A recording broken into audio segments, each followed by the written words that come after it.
রবীন্দ্রভারতী বিশ্ববিদ্যালয় থেকে ডিস্টেন্স মোডে যারা হিস্ট্রিতে এমএ ফার্স্ট সেমিস্টারে পড়াশোনা করছো, বিশেষ করে 2025 সালে তোমরা যারা ফার্স্ট সেমিস্টারের ফাইনাল এক্সামিনেশনে অ্যাপিয়ার করবে, তাদের জন্য আমি আজকের ফার্স্ট পেপার মানে সিসি 1.1 এই পেপারের কিছু গুরুত্বপূর্ণ প্রশ্ন নিয়ে চলে এসেছি। এটিকে আমি শর্টকাট সাজেশন বলতে চাই। একেবারে এক্সামের প্রাককালে আমি ফুল ফ্লেজেড সাজেশনটা তোমাদের সঙ্গে শেয়ার করে দেব। তবে এই মুহূর্তে আমি মাত্র হাতে গোনা কয়েকটা প্রশ্ন তোমাদের সামনে রাখবো, যে কয়েকটি প্রশ্ন তোমরা কিন্তু একটু দেখে রাখলে পরে আমার মনে হয় সিসি 1.1 পেপারের ফাইনাল এক্সামিনেশনে তোমরা কিছুটা হলেও উপকৃত হবে। তাই একেবারে সময় অপচয় না করে এই মুহূর্তে দাঁড়িয়ে যে শর্টকাট সাজেশন তোমাদের সামনে আমি শেয়ার করছি, তোমরা একবার হলেও দেখে নাও। তো সিসি 1.1 এর যে ফাইনাল এক্সামিনেশন, তার ফার্স্ট যে প্রশ্নটা আমার গুরুত্বপূর্ণ বলে মনে হয়েছে সেটি হলো, discuss the activity of the utilitarians in 19th century Bengal. এই একটি প্রশ্ন। আরেকটি প্রশ্ন হলো, how did the nationalist criticise the colonial economy in the 19th century Bengal. এই যে দুটি প্রশ্ন এইমাত্র তোমাদের সামনে আমি শেয়ার করলাম বা রাখলাম, এই দুটি প্রশ্ন কিন্তু সিসি 1.1 পেপারের ইউনিট 1 থেকে একটু ভালো করে দেখে রেখো। ইউনিট 1 এইভাবে আমি তোমাদের সঙ্গে ইউনিট 2, 3 এবং 4 এই আলাদা আলাদা ইউনিটের দুটো দুটো করে প্রশ্ন আমি শেয়ার করে রাখছি। যাই হোক, প্রথম যে দুটো প্রশ্ন বললাম তাতে করে অ্যাকচুয়ালি দুটো প্রশ্ন কিভাবে রিপ্রেজেন্ট করবে সেটাও আমি একটু বলে রাখছি। সেটি হলো, discuss the activities of the utilitarians in 19th century Bengal. দেখো, ঊনবিংশ শতকের বাংলা মানে 1801 থেকে শুরু করে 1900, এই 100 বছরের সময়কাল বাংলার ইতিহাসে ঊনবিংশ শতকের বাংলা নামে পরিচিত। যদিও আমরা এই সময়টাকে বাংলার ইতিহাসে নবজাগরণের পর্যায়ে বলে জানি বা চিনি, কিন্তু এই সময় আরো অনেক কিছু ঘটে চলেছিল যেটা হয়তো আমরা অতটা ইতিহাসের পাতায় সেভাবেও স্টাডি করিনি, বা এখন আমাদের করতে হবে যেহেতু আমরা এম এর মতো একটা জায়গায় পড়াশোনা করছি। এই যে ইউটিলিটারিয়ানসদের কথা বলছি, অ্যাকচুয়ালি ঊনবিংশ শতকে বাংলাতে অনেকগুলো ডিফারেন্ট মতাদর্শে বিশ্বাসী ব্যক্তিবর্গের কর্মকাণ্ড আমরা বাস্তবায়িত হতে দেখেছিলাম। যেমন তোমরা প্রত্যেকে শুনেছ ডিরোজিয়ানদের কথা, ডিরোজিওর যারা ফলোয়ার ছিল, এবং আরো অনেক গোষ্ঠীর কথা তোমরা শুনেছ যারা ভিন্ন ভিন্ন আইডিওলজিতে বিশ্বাসী ছিল। তো এই যে ইউটিলিটারিয়ানসদের কথা বলছি, এরা কিন্তু ইউটিলিটি থিওরিতে বিশ্বাসী ছিল,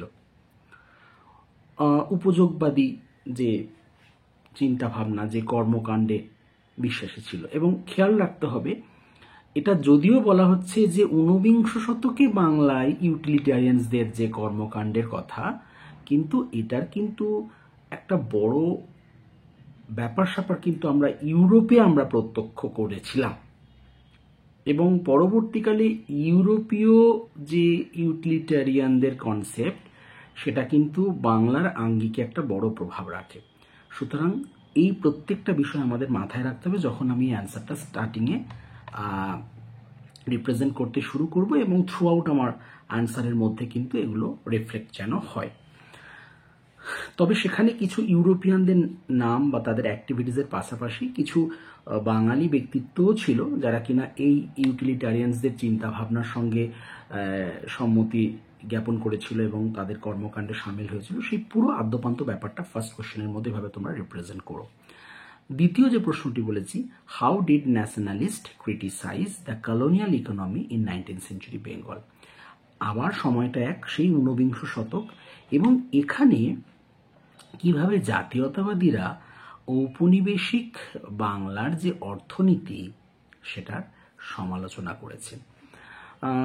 তোমরা কয়েকজন ঐতিহাসিকের নাম আমি এখানে শেয়ার করব, তোমরা অবশ্যই সেই নামগুলো নিশ্চয়ই শুনে থাকবে। যেমন ধরো দাদাভাই নৌরোজি, রমেশচন্দ্র দত্ত, মহাদেব গোবিন্দ রানাডে।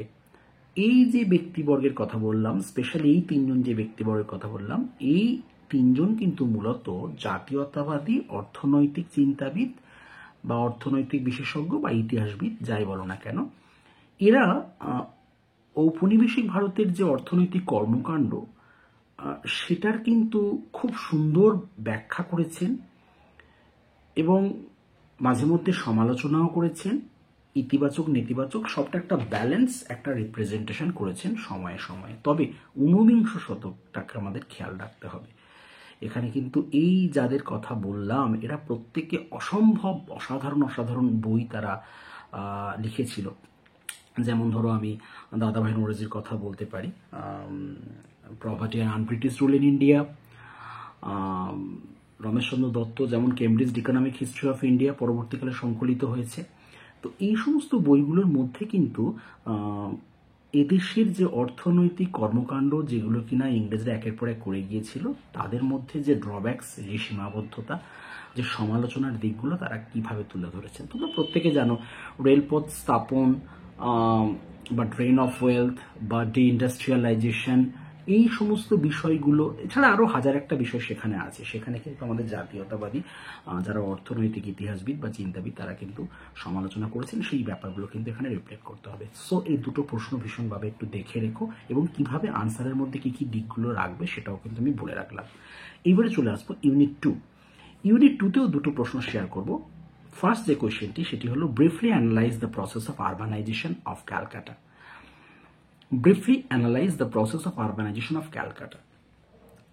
দেখো কলকাতা যে শহর, এটা আমরা প্রত্যেকে ছোটবেলা থেকে একটা গল্প আমরা জানতাম যে জব চার্নক ছিলেন কলকাতার ফাউন্ডার বা জনক, এবং পরবর্তীকালে ইংরেজদের ব্যবসা বাণিজ্য এবং তাদের XYZ কর্মকাণ্ড, কলকাতাকে তারা যেভাবে তাদের রাজধানী তৈরি করলো, এবং বেসিক্যালি এটা ক্যালকাটা বা কলকাতা তৈরি করেছিলেন ইংরেজরাই তাদের কর্মকাণ্ডের মধ্যে দিয়ে, তার প্রতিষ্ঠা থেকে শুরু করে তার অগ্রগতি যা কিছু দেখি না কেন সেটা। কিন্তু আমি সেই বিতর্কের মধ্যে যাচ্ছি না যে জব চার্নক আদৌ ফাউন্ডার ছিলেন কিনা, তার তো একটা লম্বা বিতর্ক আছে। কিছুদিন আগে কলকাতা হাইকোর্টে একটা কেসও হয়েছিল এবং যে কেসের রায়ও এসছে, যেখানে পরিষ্কার করে বলা আছে জব চার্নক কলকাতার যে ফাউন্ডার সেই তত্ত্ব খারিজ হয়ে গেছে। যাই হোক, বিতর্কের মধ্যে না গিয়ে খুব ছোট্ট করে বলবো যে কলকাতা কিন্তু একদিনে এই কলকাতা শহর তৈরি হয়নি, তার একটা সুদীর্ঘ ফেলে আসা ইতিহাস আছে। এবং সেই যে তিলে তিলে করে একটু একটু করে একটু একটু করে কলকাতা শহর আজকের এই মহানগরী কলকাতার রূপ ধারণ করেছে। তো 19th সেঞ্চুরিতে কলকাতার এই যে ইভলিউশন, সেই পার্টটা কিন্তু তোমাদের বর্ণনা করতে হবে। তোমরা শুরুর দিকে এই তত্ত্বটা দিতেই পারো যে কোনো একটা সময় কলকাতা, গোবিন্দপুর, সুতানুটি তিনটে ছোট্ট গ্রাম ছিল এবং ইংরেজরা কিভাবে সেই গ্রামের একটা সত্ত্ব পেয়েছিল এবং তারপর থেকে তাদের কর্মকাণ্ড, এটা অবশ্যই আসবে তোমাদের লেখার মধ্যে। কিন্তু ব্যাপার তার বাইরেও কিন্তু হাজার একটা বিষয়, হাজার একটা যে যেটাকে আমি এখানকার পরিভাষায় বলছি প্রসেস অফ আরবানাইজেশন বলতে ঠিক আমরা যেটা বোঝাই, সেই পার্টটা কিন্তু তোমাদের তুলে ধরতে হবে। খুব ইম্পর্টেন্ট প্রশ্ন, দেখে রেখো। সিসি 1.1 এর যে ইউনিট 2 এর সেকেন্ড যে গুরুত্বপূর্ণ প্রশ্নটা সেটাও আমি বলে রাখবো এখানে। Write an essay on the new urban folk culture in 19th century Calcutta. Write an essay on the new urban folk culture in 19th century Calcutta. খেয়াল করবে 19th century ক্যালকাটা, ঊনবিংশ শতকের কলকাতা, সেখানে যে শহুরে যে ফোক কালচার, যে লোক সংস্কৃতি, সেটার চালচিত্র কেমন ছিল। 19th century Bengal as well as 19th century Calcutta দুটো কিন্তু অত্যন্ত অত্যন্ত গুরুত্বপূর্ণ সময়কাল। বাংলার পরিবর্তন ঘটছিল এবং প্যারালালি কিন্তু কলকাতা শহরটিরও একেবারে আদ্যপান্ত ঘোর কিন্তু বদলে যাচ্ছিল। অনেক কিছু বিষয় বলে শেষ করা যাবে না। ইউরোপিয়ানদের হাত ধরে অনেক পরিবর্তন আসছিল, এদেশীয় যারা বুদ্ধিজীবী তাদের হাত ধরে অনেক পরিবর্তন আসছিল। নাচ, গান, সঙ্গীত, লেখালেখি, সাহিত্য, কি তার মধ্যে ছিল না, বলে শেষ করা যাবে না। যাই হোক, এখানে কিন্তু একদম স্পেসিফিক্যালি মেনশন করে দিয়েছে 19th century কলকাতার যে শহুরে ফোক কালচার, লোক সংস্কৃতি, সেই পার্টগুলো কিন্তু তোমাদের লিখতে হবে। অনেক সময় কেন এই কথাগুলো স্পেসিফিক করে আমি ব্যাখ্যা করছি, অনেক সময় স্টুডেন্টরা লিখতে লিখতে হারিয়ে যায় এবং কলকাতা মানে তার হাজার একটা দিক এক্সপ্লেন করে, কিন্তু ভুলে গেলে চলবে না। আমার 10 নম্বরের অ্যান্সার এবং in and around half an আওয়ারের মধ্যে আমাকে রিপ্রেজেন্ট করতে হবে। সুতরাং সেখানে কিন্তু একদম বি স্পেসিফিক টার্গেট ধরে এগোতে হবে। ফোক কালচার মানে ফোক কালচার। আদার্সগুলো এক আধ লাইন হাফ লাইন লিখতে পারো, বাট ফোক কালচারকে অ্যাভয়েড করে যদি রেস্ট অফ দ্য জিনিসগুলো আমি লিখে বেড়াই, তাহলে কিন্তু আমার ফোকাসটা হারিয়ে যাবে। তাই একেবারে স্পেসিফিক যতটুকু জানতে চেয়েছে ততটুকু ফোকাসে রেখে কিন্তু তোমরা সেটাকে রিপ্রেজেন্ট করার চেষ্টা করো। সো ইউনিট 2 থেকেও দুটো প্রশ্ন শেয়ার করে রাখলাম, আরবানাইজেশন অফ ক্যালকাটা অ্যান্ড ক্যালকাটার যে ফোক কালচার 19th সেঞ্চুরিতে, এ দুটো কিন্তু ভীষণভাবে দেখে রেখো। দেখো, শুধু ইম্পর্টেন্ট প্রশ্ন আমি শেয়ার করছি না, তার মধ্যে কি কি বিষয়গুলোকে রিপ্রেজেন্ট করতে হবে, কোনগুলোকে বাদ দিতে হবে, সেই পার্টগুলো একটু ছুঁয়ে যাচ্ছি যাতে তোমাদের সুবিধা হয়। ইউনিট 3-তে চলে আসবো, যেটা ইম্পর্টেন্ট, যে দুটো প্রশ্ন ইম্পর্টেন্ট বলে আমার মনে হয়েছে সেটি শেয়ার করছি। Give an account of the historiography of Brahmo movement in 19th century Bengal. আবারও 19th সেঞ্চুরির বেঙ্গল, এবং সেখানে একটা ছোট্ট টপিক থ্রো করছে, give an account of the historiography of Brahmo movement. দেখো, রাজা রামমোহন রায়ের নেতৃত্বে ব্রাহ্ম মুভমেন্ট শুরু হয়েছিল কিন্তু ঊনবিংশ শতকের প্রথম দিকে, কিন্তু তার মৃত্যুর পরও সেই ব্রাহ্ম মুভমেন্ট কিন্তু একটা লম্বা সময় ধরে পরিচালিত হয়েছিল। রাজা রামমোহন রায়, তার নাম আমরা কে শুনিনি, কিন্তু পরবর্তীকালে যাদের হাত ধরে এই ব্রাহ্ম মুভমেন্ট অগ্রসরিত হয়েছিল তাদের মধ্যে একজন ছিলেন কিন্তু কেশবচন্দ্র সেন। আরও অনেকেই ছিল, বাট অন্যতম বিখ্যাত নেতা তিনি, যিনি কিনা সেকেন্ড হাফ অফ 19th সেঞ্চুরিতে বেঙ্গলে তো বটে, অল ওভার ইন্ডিয়ার বিভিন্ন পার্টে কিন্তু এই ব্রাহ্ম মুভমেন্টকে তিনি ছড়িয়ে দেওয়ার চেষ্টা করেছিলেন। সো একটা লম্বা সময় ধরে যে ব্রাহ্ম আন্দোলন ঊনবিংশ শতক জুড়ে যার হাওয়া বয়েছিল, সেই ব্রাহ্ম মুভমেন্টের কিন্তু হিস্টোরিওগ্রাফি, ইতিহাস চর্চা, বিভিন্ন পর্যায়ে বিভিন্ন স্কলার, বিভিন্ন পর্যায়ে বিভিন্ন আমাদের ঐতিহাসিকগণ, তারা কিন্তু এর নেচারকে কেন্দ্র করে ডিবেট আমরা পরিলক্ষিত হতে দেখেছি। কেউ বলেছে এটা একটা শহুরে জাস্ট একটা মুভমেন্ট ছিল, যার সঙ্গে গ্রামের কোনো সম্পর্ক ছিল না। আবার কেউ কেউ বলেছে যে না না, এই আন্দোলন একটা সময় শহরের মধ্যে সীমাবদ্ধ থাকলেও পরবর্তীকালে তার সেই প্রভাব বাউন্ডারি সেটা কিন্তু গ্রামাঞ্চলের মধ্যেও ছড়িয়ে পড়েছিল, অর্থাৎ শুধু শহুরে আন্দোলন বলা যাবে না। আবার আরও অনেকগুলো অ্যাসপেক্ট আছে যেটা নিয়ে কিন্তু ব্রাহ্ম আন্দোলনের যে অ্যাসপেক্টগুলো, যে কন্টেন্টগুলো নিয়ে ঐতিহাসিকদের মধ্যে মত পার্থক্য রয়েছে, সবটাকে মিলেমিশে একত্রে বলা হচ্ছে হিস্টোরিওগ্রাফি অফ ব্রাহ্ম মুভমেন্ট। আমি এখানে একটা ছোট্ট টোন করে রাখবো, খেয়াল করবে। কোনো বছর আমি লক্ষ্য করেছি, বেশ কয়েক বছর এই প্রশ্নটা কিন্তু একটু ঘুরিয়ে দিয়েছে ইউনিভার্সিটি, চালাকি করেছে, স্টুডেন্ট ধরতে পারেনি। এইরকম মোডে যদি না দেয়, ধরো যেটা এখানে আমি তোমাদের সঙ্গে শেয়ার করছি, give an account of the historiography of Brahmo movement in 19th century Bengal, এর বিকল্প একটা শব্দ অ্যাপ্লাই করতে আমি দেখেছি, সেটাও কিন্তু একটু খেয়ালে রেখো। প্রশ্নটা কি? Is it correct to say that Brahmo movement was basically a urban and elitist in nature? শহুরে এবং অগ্রণী শ্রেণীর আন্দোলন ছিল ব্রাহ্ম আন্দোলন। প্রশ্নটা একটু অন্যরকম মনে হলেও খেয়াল করো, একটু পারলে গুরুত্ব দিয়ে তৈরি হয়ে যাও, এমনটাও হয়তো ঘুরে ফিরে আসতে পারে। ইউনিট 3 সেকেন্ড যে প্রশ্নটা গুরুত্বপূর্ণ, সেটিও তোমাদের সামনে রাখবো, সেটি হলো discuss the role of press in the growth of national consciousness in 19th century Bengal. খুব সুন্দর প্রশ্ন। Discuss the role of press in the growth of national consciousness in 19th century Bengal. ব্যাপারটা কি? ঊনবিংশ শতকের বাংলার যে জাতীয়তাবাদের যে উত্থান, যে জাগরণ, যে জাতীয়তাবোধের উন্মেষ, তার পেছনে সংবাদপত্র পত্রিকাগুলোর ভূমিকা কি ছিল? তোমরা প্রত্যেকে জানো যে একটা কথা আমরা বলি বটে, যে শিক্ষা আনে সচেতনতা, সচেতনতা আনে বিপ্লব। এই কথার সঙ্গে আমরা কম বেশি সবাই পরিচিত। ঊনবিংশ শতকে কিন্তু এই নিউজ পেপার, এটা কিন্তু ভীষণ এফেক্টিভ একটা টুলস ছিল। সে জাতীয়তাবাদীদের ক্ষেত্রে বলো, দেশপ্রেমীদের ক্ষেত্রে বলো, যে কোনো মানুষের মধ্যে চিন্তা চেতনার সঞ্চারণ, মানুষকে তার অন্ধকর্মতা থেকে টেনে বার করে আলোর ছোঁয়া দেওয়া। মোদ্দা কথা, রোল অফ প্রেস এটা কিন্তু ভীষণ ভীষণ ভাইটাল এবং এফেক্টিভ একটা বিষয় ছিল ওই সময়। যদিও এখানে একেবারে স্পেসিফিক টোন করে দিয়েছে যে জাতীয়তাবাদী চেতনার বিকাশে সংবাদপত্রগুলোর ভূমিকা কী ছিল। অনেকগুলো সংবাদপত্রের নাম এখানে পাওয়া যাবে, যেগুলো আমি আলাদা করে মেনশন করছি না। সেগুলোর নাম উল্লেখ করে ধরে ধরে কোন কোন টপিকসগুলো নিয়ে সেখানে আলোচনা হতো, জাতীয়তাবাদকে কিভাবে নাড়া দেওয়ার চেষ্টা হতো, ঘুমন্ত জাতিসত্তাকে কিভাবে জাগিয়ে তোলার বিষয় সম্বন্ধেও প্রবন্ধ সেখানে আসতো, সেই সবটা কিন্তু একটু উল্লেখ করে করে ছুঁয়ে ছুঁয়ে কিন্তু এই প্রশ্নটা তোমাদের তৈরি হতে হবে। সো ইউনিট 3 এর এই দুটো প্রশ্ন কিন্তু খেয়াল করো। একটা বললাম হিস্টোরিওগ্রাফি অফ ব্রাহ্ম মুভমেন্ট, আর একটা বললাম role of press in the growth of national consciousness in 19th century Bengal. শেষ ইউনিটে আমি চলে আসবো, সেখানেও আমি দুটো গুরুত্বপূর্ণ প্রশ্ন তোমাদের সামনে তুলে ধরবো। তার মধ্যে প্রথম যে প্রশ্নটি সেটি হলো মানে সিসি 1.1 পেপারের ইউনিট 4 থেকে প্রথম যে প্রশ্নটা ইম্পর্টেন্ট সেটি হলো how did the women's organisation help to foster a new consciousness among women's. খুব সুন্দর প্রশ্ন। How did the women's organisation help to foster a new consciousness among women. দেখো 19th সেঞ্চুরি বেঙ্গলে না অনেক সংগঠন তৈরি হয়েছিল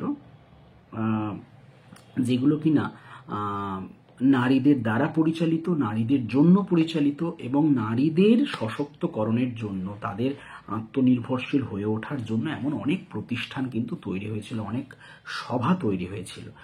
যেমন একটু আগে আমি ব্রাহ্ম আন্দোলনের কথা বলছিলাম, ব্রাহ্ম সভার নাম তোমরা সবাই শুনেছো, আই ডোন্ট নো তোমরা এটা শুনেছো কিনা। এখানে ব্রাহ্মিকা সভা বলেও কিন্তু একটি সভা ছিল, যারা কিন্তু মেয়েদেরকে শুধু লেখাপড়া শেখার ব্যাপারে আগ্রহী করতো না, সেখানে কিন্তু কারিগরি শিক্ষার প্রসারের একটা চেষ্টা তারা করেছিল, যাতে মেয়েরা সেই শিক্ষা অর্জন করে শিক্ষিত হয়ে আগামী দিনে তারা কোনো রুজি রোজগারের পথ দেখতে পারে, তারা স্বনির্ভর হতে পারে, আত্মনির্ভর হতে পারে। এমন অনেকগুলো প্রতিষ্ঠান যেটা কিনা ওমেন্স অর্গানাইজেশন আমরা বলতে পারি।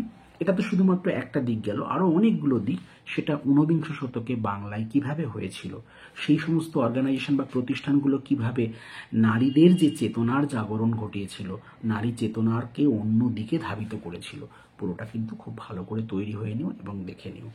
ইউনিট 4 এর শেষ যে প্রশ্ন গুরুত্বপূর্ণ সেটি হলো discuss the characteristics features of the Faraizi movement.